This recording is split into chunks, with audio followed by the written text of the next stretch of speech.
Hi everyone, in this video I'm going to show you how you can view your CCS enrolments via report. To do this, you're going to click on your reports menu and under the enrolments heading, click on enrolments. This feature is helpful and will allow you to search via the enrolment start date, the created date, and the first booking date. The enrolment start date will capture the new enrolment start date. So this means each time the enrolment notice is updated either via 200A for a ceased enrolment or a 200D when the routine booking pattern or fees have been updated, this will generate a new start date for the enrolment. The created date will not change. This is the date the initial enrolment was created.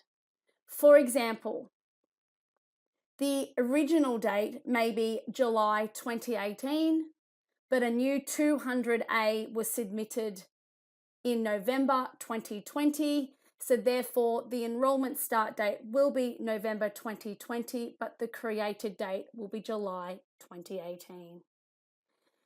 You can also search via the first booking. This will indicate when the child first started at your service.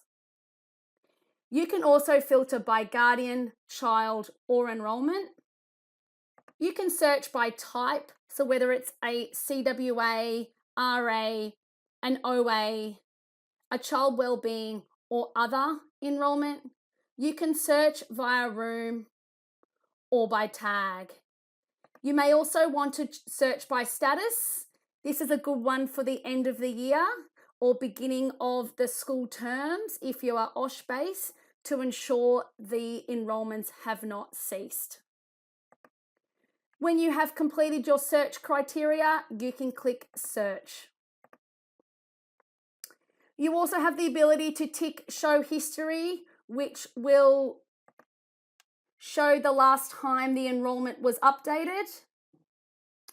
Please note, when generating this information, the created date and the first booking date is only listed on the CSV format.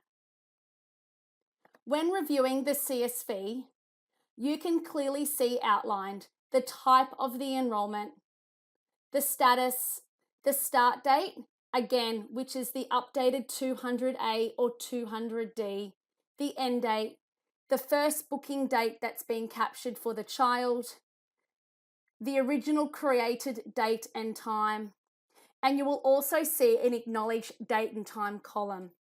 This works with the iParent portal feature for the acknowledgement of the electronic CWA. So if this feature is turned on and a guardian acknowledges and accepts the CWA in their iParent portal, it will date and timestamp when this has been acknowledged.